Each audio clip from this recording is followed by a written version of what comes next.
Oh, hi there, beautiful. Thank you so much for clicking and coming to this video today because I've got something really special for you today. The beginning of my series on what it means to be a highly sensitive spiritual being. And this is for those of us who tend to stand out from a crowd or who may feel like we don't quite fit in with the crowd actually and have endured a lot of trials, struggles, challenges along our lifetime and probably suffer from things like depression and anxiety or a lot of overthinking, self-doubt, and stuff like that. Yet despite it all, you're still out there fighting to make the world a better place in your own unique way. Basically, you're the one that the world just keeps pushing down, but you can't help but lift it up. So to really get started here, let me just ask you something. Do you ever feel like this world or this life is just against you? Like every step of the way, you're just fighting like some sort of current or uphill battle. It's like no matter how much you want to, or no matter how much you try, you just can't seem to make anything work quite right. Do you experience the world and life as overwhelming and stressful and just too much a lot of the time? And not only are you misunderstood a lot as a person out there in the world, but oftentimes you don't really understand them either. It's like, come on, world, what is it that you want from me? So you isolate, you hide, and you do so whether you're actually still among other people or not, because you are a master at masking and making everyone around you comfortable, right? And you do this even though inside, a lot of the times you're just screaming for someone to notice or to care about you and the pain and the discomfort that you are going through too. But they don't, do they? And that's okay, you say, because this is just the way it's meant to be. Because you are this amazingly kind, compassionate, and just giving person. Your heart is so big that you can't help but just be like this. You can't help but jump and give of yourself when someone else is in need. So, to not do so would just feel wrong. So really, whether you overgive of yourself all the time or you hold back and you decide not to do it, you feel kind of damned in this life. Damned if I do and damned if I don't. There is this pull between what you need to be healthy and to be safe and feel safe in this world and what your heart and soul are deeply calling you to do. And you can't ignore it. Like, no matter how many times you realize or how many times someone tells you that you need to heal or that you need to learn how to love yourself too. And no matter how many times you tell yourself that you're done with them. You're done with the world. You're done with the people. You're just done with all of it. It's just too much. I'm done. Right? But it doesn't matter. You still have this need, this drive, even this passion to just help other people or to help animals or the planet or some aspect of the world. You're just called to help. I mean, it's in your nature to dream of making this world a better place. Your heart is just so big that you can't help but give. You see someone in need or something in need, you just can't help but give of yourself, no matter how the world or how anyone else makes you feel. It's like, for some reason, you just can't help but to keep giving, to keep sacrificing. They keep the people pleasing as if there's something deeper at play, something that you can sense, something you sense in you, outside of you, but you haven't quite named yet. So if your sensitivity and your caring nature feel like both a blessing and a curse, or even if it just feels like a curse, but you feel like there might be something more to it, you are in the exact right place. Because today, I'm here to tell you that you might not actually be too sensitive or too emotional or prone to things like depression and anxiety and failure, like this world may have come to lead you to believe. You might actually be what I call a highly sensitive spiritual being. And that changes everything. So let's talk about that. So hi there, for those of you who don't already know, I am Sarahdawn. I'm an author, an angel intuitive, and a former therapist who now shares spiritual guidance through books and videos and intuitive readings, and I talk about the deeper purpose behind things like depression and anxiety and neurodiversity, and how your sensitivity might actually be a sign of your spiritual path. So if any of that resonates, I'd love for you to join me on this journey and subscribe to get notifications of new videos and explore more through the links I've included down below. Okay, so what is a highly sensitive spiritual being? They're spiritual beings who are here on this planet in this life with a special mission. So, first of all, you're here for growth, you're here to learn, and you're here to ascend along your spiritual journey and your spiritual path. And that's what we're all here to do. All people are souls inside of a physical body that are here to learn and grow in the same way. But as a highly sensitive spiritual being, you're here for something just a bit more special and a bit more complicated too. And you're also a lot more sensitive. And I'll get into that more in just a minute and explain that. But this mission, what is this mission that we have, right? It is to make the world a better place. It is for ascension, which often actually includes some destruction. But overall, we're here for growth, here to help others, to help the earth itself to ascend, and just really overall increasing the vibrations of the earth through helping people, through helping animals, through helping water, plants, whatever your passion or desire might be. Some of us are destroyers, here to tear down and put light on old systems that don't work. Some of us are protectors, some are healers, and some are fighters and warriors. Some of us work with other people, some work with children, some animals, plants, oceans, sea life, like I mentioned, all of it can be anything. You'll find highly sensitive spiritual beings everywhere, in every single profession, in every single area of life. What sets them apart is their rather unique sensitivities and traits, neurodiversities, compassion, and the passion, desire, or the pull to serve and love. And it's no accident, trust me, it's no accident that we are here right now with the state of things and everything that's going on in the world right now, and how you have come to learn about and discover this about yourself now. This is not by accident. This is all falling into place the way that it is meant to be. And if you're worried about the state of the world right now, like a lot of us are, yeah, just know that this isn't by accident. You're here right now at this time with all of this stuff going on for a reason. So let's talk about some signs of what a highly sensitive spiritual being is, to see if you relate to some of these. So across all of the types of highly sensitive spiritual beings, like earth angels, starseeds, indigo children, and others, there's quite a few of them, and we'll go over those in another video.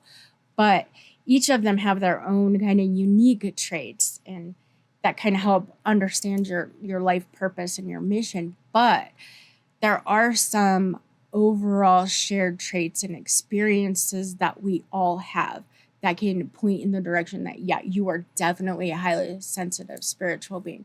So here are some of the most common ones. So first of all, number one, you have sensory processing sensitivities. So you're just sensitive to everything, like crowds, loud noises, the tag in the back of your shirt, certain sounds, bright lights, textures, certain foods, any kind of a chaotic energy can overwhelm your system. And you may also need some extra stimulation too, sometimes, like more pressure or touch or like feelings that can just help calm your system down on the inside, because you're sensitive to a lot of what's going on in the world. And two, you absorb other people's emotions and energy. So it's not just all the energy outside of you and all of the sensory stuff. You're actually pick up on other people's feelings and their emotions. And you can sometimes feel it very deeply, even when you don't really understand that that's what's going on. Number three, you have a strong connection to animals or to nature or to angels or the spirit world of any kind, fairies, just a strong spiritual connection, things like fantasy, unicorns, mermaids, any of that kind of stuff, dragons. You just feel drawn to that spiritual or other realms.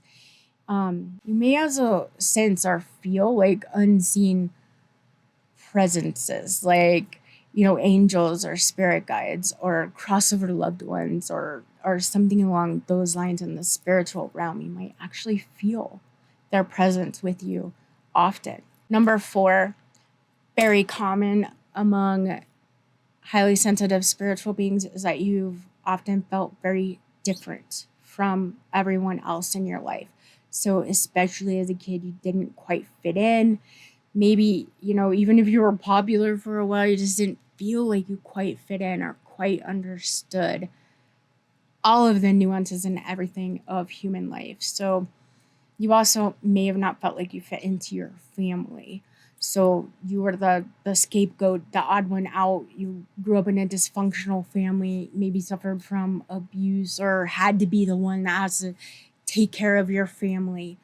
But overall, there's a sense of feeling different and maybe not quite belonging or fitting in the way that it seems like we're supposed to. And number 5, you're drawn to helping others. So even when it hurts, like I was mentioning before, even when it hurts and people have betrayed you and hurt you and all of that stuff, no matter how many times it's happened or people take advantage of you, betray you, and you have to go through that pain of loss, which you feel deeply, something still compels you to keep giving and caring and healing. There's just something that you can't deny, and you do it anyway. Along with that, number 6, you carry a deep sense of justice and compassion. So like I said, you feel deeply and you feel other people's pains and emotions and all of that stuff. You feel it really deeply. It will affect your entire day just being around somebody else who's having these intense emotions.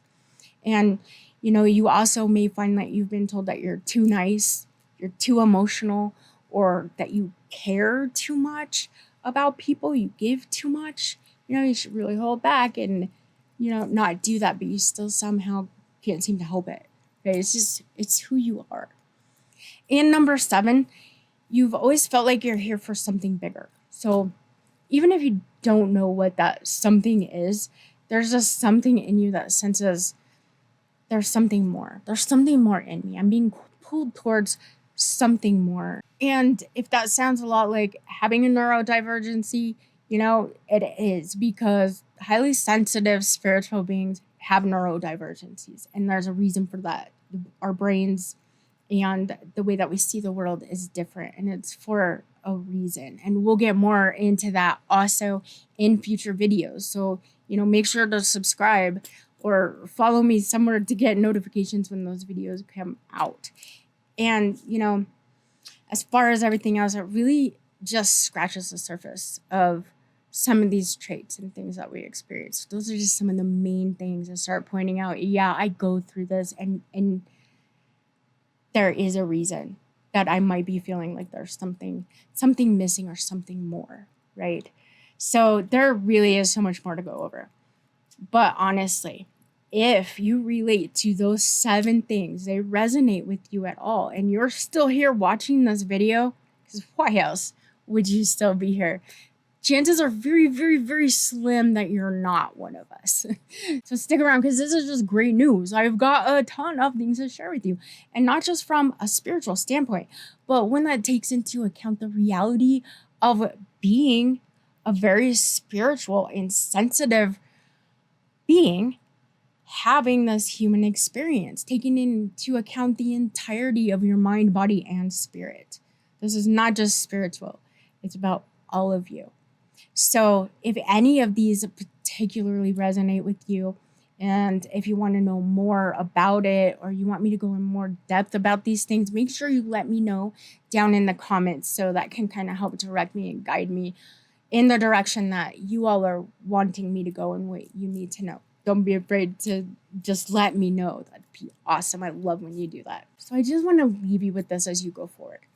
You are here for a reason. I know you might have heard this over and over again, and it doesn't always resonate or sound right. It's like, yeah. But seriously, you're here for a reason. You're not meant to be hiding in the shadows or feeling pain or isolating or, hiding from other people because you can't deal with the pain that life has inflicted on you. So you're also very sensitive for a reason. You have strong intuition, even psychic abilities, and you may need to learn how to tap into those things. You feel different or you feel like you don't fit in because you are different and you're meant to be different. You're neurodivergent because that is what is needed to shake things up.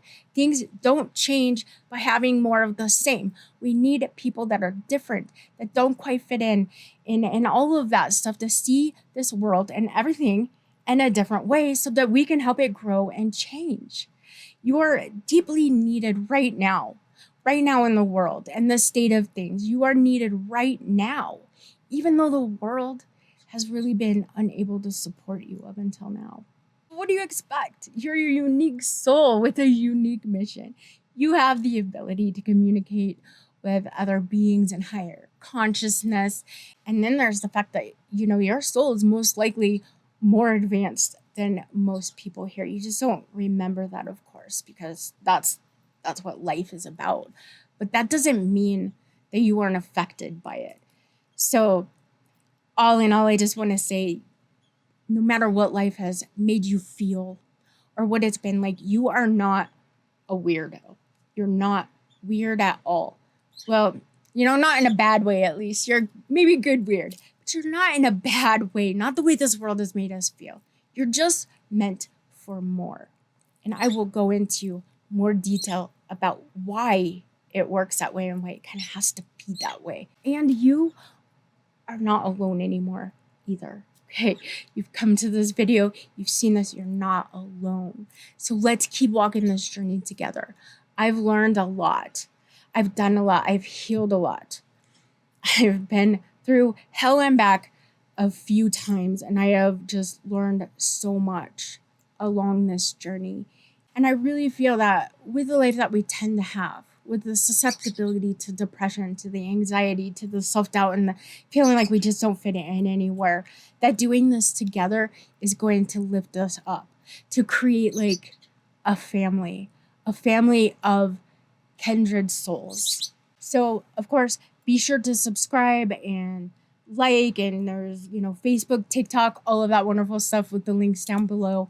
And let's do this together. So that is a lot of information. There's a ton of information to go over already. But with all of that said, I'm going to do something new in my video, starting with this one. And that is to pull an angel card. Because, and we'll get more into this later too, but working with your angels and with your spirit guides and with spirit and hearing it and working with them is a really big part of the highly sensitive spiritual journey. It's part of what you're here to do. So I decided that it would probably be really nice to see, what our angels and guides have to say to our collective at the end of each video. I thought it just might be fun and maybe useful, maybe something you need to hear. So please keep in mind that this reading, whenever you see this video, whether it's as soon as it comes out or if it's years down the road, that this is a timeless reading and it will apply to you. Even then, it doesn't have to be just right now. Also, it is a reading for the collective. It's for all of us. So if something doesn't resonate, just go ahead and let that pass by. Just take what does. And, if it doesn't, then maybe it just wasn't meant for you. But let's see what happens. All right. I am pulling a card from the deck, which I thought was appropriate, Sacred Destiny by Denise Lynn. Because here we go. Learning about our destiny, right? All right. Let's see. All right. Oh, here we go. Love. Isn't that a beautiful card? So, go forward with love. Your angels are sending love to you. You know, and you are, that's the basis of it, isn't it? We're all very loving, caring, compassionate beings. And you know what? It's okay. It's okay to be led by love. It's okay to let that go forward. Even if in your past you felt like love has caused you problems, or you've loved too much, or you've loved indiscriminately, you know, you're meant to live a heart-centered life. So allow yourself to do that from now on. Don't hold back from who you are, and shedding that love and light that you have on the world. And you're not alone anymore. Remember that we're doing this together, and we're going to learn how to do it in a way that is not harmful to our psychology and our health, and how can we have good relationships and still be true to that heart-centered, authentic side of ourselves. And as always, I'm sending a ton of love and blessings to you all. I am so excited that you're here. Thank you so much for being here. Thank you so much for watching, and thank you so much for supporting me in this, because I really feel it is so incredibly important to get this information out to you and other kindred souls like us. And I really look forward to seeing you in the next video. Thank you so much for being here. Mwah.